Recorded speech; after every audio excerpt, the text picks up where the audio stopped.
With how much content Warframe has, it is really easy to actually forget some of the things that you can farm weekly, and that means missing out on a lot of great loot, such as Archon Shards, Riven mods, Kuva and much more in Warframe. Which is why I'm Tipsy, and today we'll be going over everything you could be doing every week in Warframe to check off that weekly checklist and get the most important stuff that you will need. But keep in mind that depending on where you are in the game currently, some might actually be a must do or others might actually be skipped, so I highly recommend taking a look and making a list for yourself that feels worth it to do it. So you don't need to do everything on the list every week, just pick what fits your progression and time. Also, if I missed something or you think something deserves a honorable mention, feel free to leave a comment down below to let other people know. And for those that wonder, the weekly reset happens at midnight UTC time every Monday. First off, we start off with something that is not weekly, but more of a daily thing, but we all know not everyone is doing this every day, and that is farming Syndicate standing. In Warframe, there's quite a few Syndicates that you can rank up with, and while some are quite easy and fast to actually max out, others might take a little bit longer. Which is why I highly recommend trying to get yourself to rank 5 with all of these Syndicates, making this a longer task that you will work on slowly as you actually play and progress in the game. Because in Warframe there's something called the daily standing cap, meaning you will only be able to earn a certain amount of standing with each Syndicate in the game every day, so the earlier you actually begin working on your Syndicates, the better. So if you head into your profile and under the Syndicates tab, you'll be able to see all of the Syndicates in the game and their current standing, and also your daily cap with that Syndicate, so you can know which Syndicate you can actually farm for today. And as there's quite a few, don't go too hard and burn yourself out, just take your time and actually work on them. The main Syndicates I would recommend working on are the open world Syndicates such as the Ostran located in Cetus, Solaris United located in Fortuna, and the Entradi family found in the Necrolist. While some other important Syndicates could be the Quills, also located in the Cetus, and the Holdfast, which are located in the Saruman, the Caviar Syndicate, which is located in Albric's Labs, and the Hex, which can be found in Warframe 1999. Of course there's other Syndicates in the game too, but these are some I would try to actually focus on early on. So this weekly, or we could call it a daily task, would just focus on farming your Syndicates and actually try to aiming for rank 5, where you will have full access to everything the Syndicate will offer and you will need from that Syndicate. And this will just overall help you in the further run, where some things like resources and stuff you might need for different Warframes and so on is unlocked and you can get them when you need them. Next is another thing which is both a daily and a weekly task, which is called the Nightwave. The Nightwave in Warframe is a completely free-to-play battle pass system where you can actually do your daily and weekly tasks to gain standing with the Nightwave and rank it up to earning cosmetics, mods, Warframe slots and weapon slots and much more, as you can see in your progression window. There's also a weekly rotating shop inside Nightwave where you will be able to use your Nora creds that are earned in the Nightwave on rewards, and here you can actually get catalyst upgrades for your weapons and frames to max out their capacity, which is pretty big. There's also other things such as cosmetics, mods and other stuff which can be quite helpful as you're actually learning the game. And with loads of great rewards in the Nightwave and with the weekly rotating shop, I highly recommend at least checking the shop each week and try to finish the Nightwave before the next Nightwave volume actually comes around. Usually they last around 4 to 6 months, so each of the Nightwave seasons will usually be in that time frame. A little bonus to the Nightwave system is that you can actually finish it all in one day if you really wanted to, but that would take a lot of work at the end of the Nightwave. That is because every day and every week that you get a task to complete for the Nightwave standing, and missing out on not completing them will actually put them in a basket, which you will then recover tasks from when you have completed the previous task until this basket is completely empty. But do not stress, I would try to complete at least some of them every week so you don't have to sit for a whole day doing the Nightwave task on the last day of the Nightwave. Just try to slowly complete it over the Nightwave period. Next up is something called helping Clem, which is important as Clem is one of our best friends in the game, and usually it will not give you any special rewards, but I thought I would just add this as a little weekly thing you can do. So there's this weekly mission that Dawa will actually be able to send you on after completing the quest called the Man of Few Words, where you actually help out Clem. And as said, you won't really get a good reward from doing this other than you will get a Clem Spectre blueprint, which you can then help summon in. Clem in missions, he will then help you out and can kill enemies for you. But this is more of a help in the early game, as later on it will become a little bit less powerful. But early on it could be great help by actually summoning Clem and helping you with your missions. So this might be a helpful little thing you can do. But we all love Clem, and it only takes 10 minutes each week to actually get this Spectre blueprint. And as you work on your weekly checklist, I have also made my own little Warframe checklist on my website, which works as a little helper tool where you can see the daily reset timer, some of the daily to weekly tasks you can do, and then you can check them off so you can see what you have actually done and what you still need to do. This is still a fairly early version of the site as I'm still working on it, but we also got a Warframe dashboard where you can track in-game status and events, as well as some extra features coming in the future.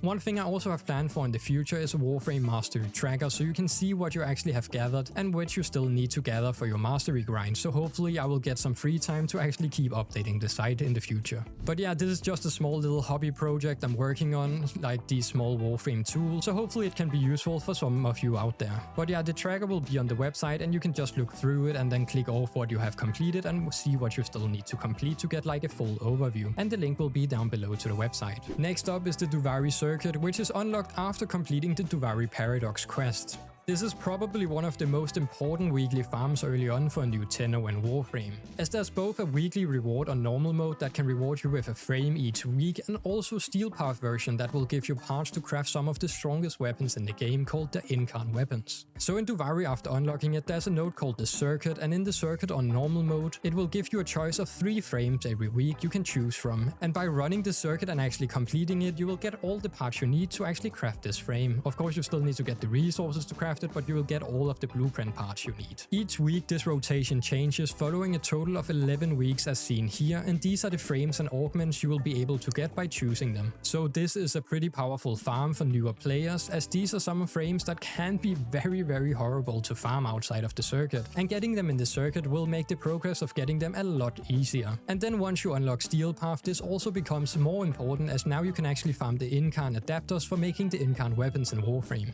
And this works the exact same way, but instead of 11 weeks rotation, it follows an 8-week rotation, and here you'll get a choice of 2 different weapon adapters. The first you choose will become the level 5 reward, and the second you choose will become the level 10 reward in the circuit on Steel Path mode. If you want to know more about how this actually works and how to get your Incarnon weapons, which are some of the strongest weapons in the game, I got a recent video here which I will leave down below that will showcase everything you need to know about getting your Incarnon weapons in Warframe. But that's the circuit, which can be pretty good to speed up your progress in the game, so I highly recommend actually getting into the circuit and doing your weekly circuits every week. Next up is another thing in Duviri, and that is the weekly Acrithis shop. So Acrithis is a weekly shop that is located inside your Dormizone or at the end of the Duviri experience run. But having done Angels of Saruman quest, you gain access to the shop from the Dormizone, so you don't need to complete the full Duviri run every time to actually see the shop. And this shop will usually sell items for Path of Clans, but some of the items that can actually appear in this shop are pretty good, such as Riven mods, Catalyst, Forma, Arcanes and adapters. There's a lot of nice rewards you can actually get if you get lucky. So it's highly worth it to actually give it a look each week to see if you gotta farm some Path of Clans for some quite nice rewards this week. Now for something that is usually just a quick run for some Endo, but this is probably more of an early game than later game. So Maroo has a weekly mission to fetch a Ayatan sculpture, and what actually makes farming these early game really good is that these sculptures can then be maxed out with stars and then be sold back to Maroo for quite a good amount of Endo early on to actually upgrade your mods and get them up when working quickly. So if you're in the early game and still needed a lot of Endo,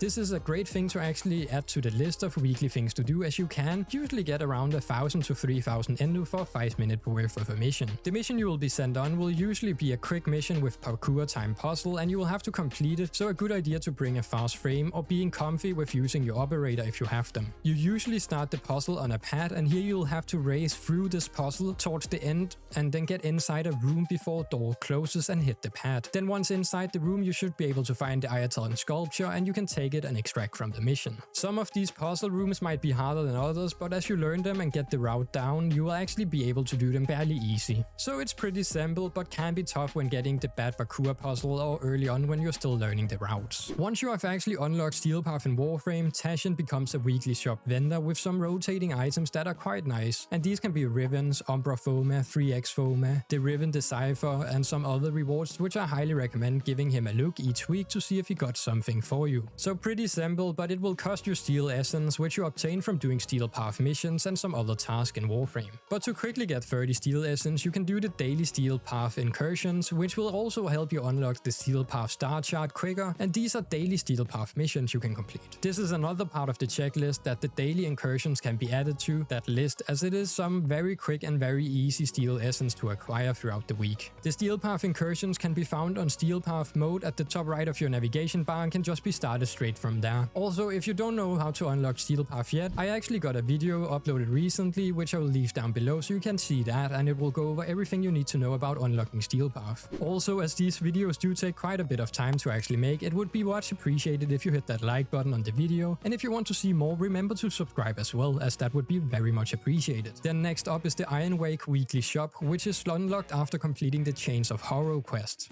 This weekly shop is actually quite amazing early on, as you can get 2 Riven mods and quickly get some Kuva for resources called the Riven Sliver, which can drop from any enemy above level 41, though with a low drop chance, but as you play the game you should get plenty of these.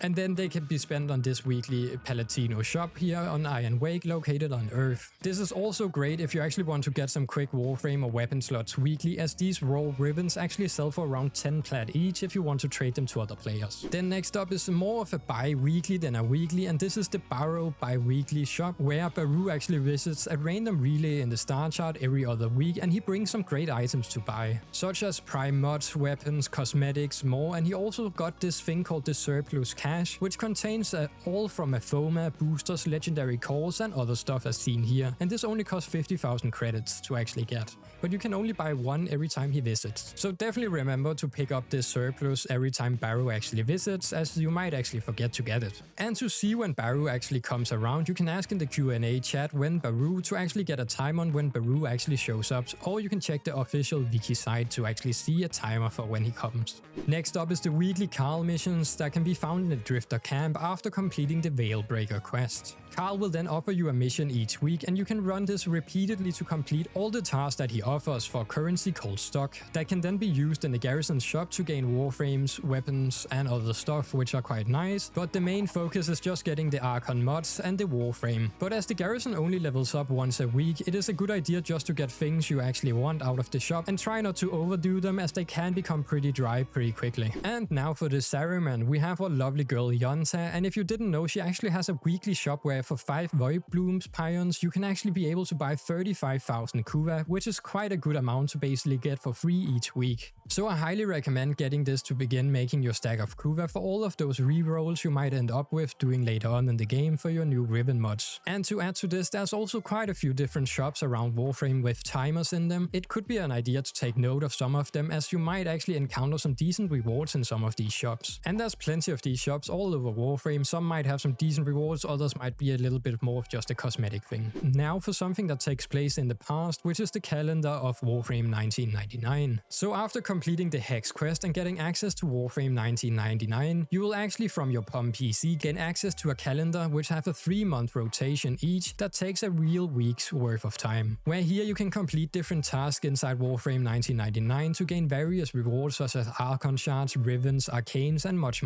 more. And if you're working on your Hex grind, it's a great idea to see your task and doing them at the side while you're actually trying to farm your standing for the Hex Syndicate. And a nice little thing is you can actually preview the calendar and see all of the rewards for this week's rotation to see if there's something you might want to get. Next up is the Bird Free weekly shop in the Albrecht Labs. As we begin reaching for some more endgame resources such as the Archon Shards, we want to get as many of them as we can, right? So one place we can actually get one each week is from Bird 3, who sells a rotating normal Archon Shards every week, which goes from blue, yellow, red. Though this does require you to have done your daily and weekly Syndicate grinds quite a lot, as you will need to have rank 5 with the Caviar Syndicate to actually get these Archon Shards every week. But this is one more thing to expand your Archon Shard collection, so you could do it. Another place we can actually get Archon Shards from is the weekly Archon Hunts, and these can be started once you have completed the Veilbreaker quest, and then you will be able to find a new missions tab at the top right of your navigation screen. This is a 3-mission Archon Hunt where you will get an Archon Shard at the end, with a chance for it to actually become become a Tauforged version instead, and the chance goes up a little each week until you actually get a Tauforged Archon Shard, after which it resets back to 20%. You'll also get one reward from the reward tree at the end of the mission, as there's various different things you can actually gain from this. And you might even get lucky and get a legendary core to max out one of any mods in the game. This is very similarly to the Sorties, which are basically the daily version of Archon hunts, but without the Archon Shards. They still follow the 3 mission lineup and will give you a random reward at the end of the mission from the reward list. Usually these are pretty quick to do, but you might encounter a spy mission in these 3 mission layouts, and if one person in the spy mission actually fails, it will fail the whole mission, which is why a lot of people, once a spy mission is actually in the rotation, will usually just solo the spy mission, depending on how much time they have. Now for something called the Netracells, which is an endgame mission type where you can actually spend your weekly search pulses to play a special mission, and completing it will reward you with Tridilathrums and a random Archon Shard along with Arcanes and melee adapters. And you can find the Netracells missions inside Albrecht's labs on Deimos by talking with Tagfor after completing the Whispers in the Wall quest. One thing to note is that you actually only have 5 search pulses each week, and completing a Netracell will actually take 1 search pulse away from you. But if you also want to do the deep on Temporal Archimedea missions, you want to save at least 4 of these search pulses, meaning you only can do once a week, as those cost 2 search pulses each to activate them for the week. So you either do 5 Netracells in a week with no deep or Temporal Archimedea, or do 1 Netracell with both the Archimedeas. So that's just something to keep in mind, and the search pulses should reset each Monday at midnight UTC time. Now, as mentioned with the search pulses, we got the deep and Temporal Archimedea, which can be completed weekly for various rewards, especially Archon Shards, and you do get quite a few of them. So the deep Archimedea is an easier version that takes place within the Whispers in the Wall content, while the Temporal Archimedea is the Warframe 99 version,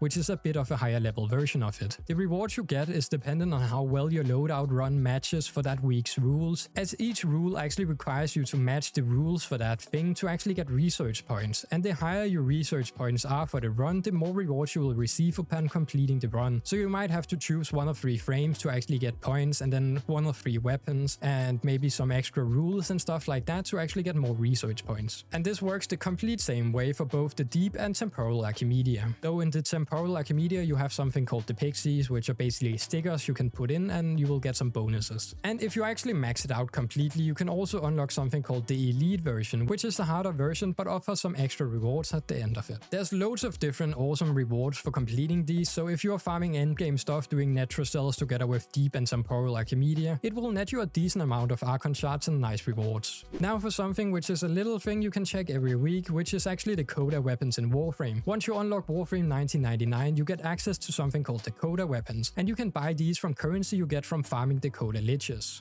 And since these weapons actually rotate weekly with a random amount of elemental bonus, you can actually wait it out and directly buy 60% Coda weapons if you're okay with waiting a bit in between your purchases, instead of just grabbing them for quick mastery XP. Doing it this way could save you some time, as you don't have to farm multiple copies of the same weapon and then fuse them together for 60%. You can just wait it out until you actually get a 60% to actually buy it straight up. Now for something new that has been added to Warframe, which is the Descendia, a tower descent game mode where you can do various tasks on each floor and then fight your way all the way down to the bottom to face Uriel. And the Descendia is a weekly mission you can do, and every other floor will have rewards you can obtain as you complete them. And this works both in normal and steel path mode. You can find Arcanes, adapters, Endo, and much more as you clear your way through the floors and get your rewards. And you can even get lucky and find boosters inside these rewards, such as a 3-day affinity booster and more. Another really nice reward that can show up are also the Orokin catalyst or reactors, which you can then use to upgrade your weapons and frames in Warframe.